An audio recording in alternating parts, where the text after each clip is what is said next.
بسم الله الرحمن الرحيم.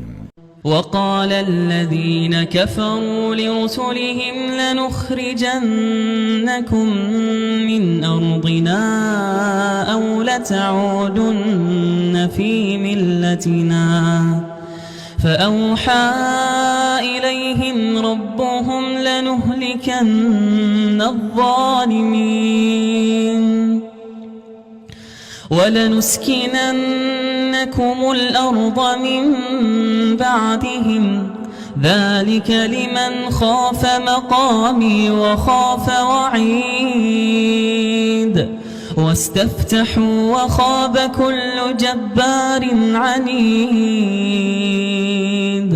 من ورائه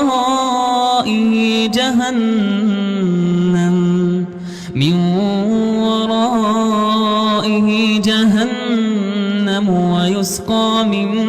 ماء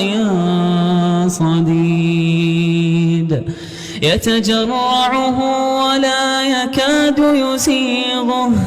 ويأتيه الموت من كل مكان وما هو بميت ومن ورائه عذاب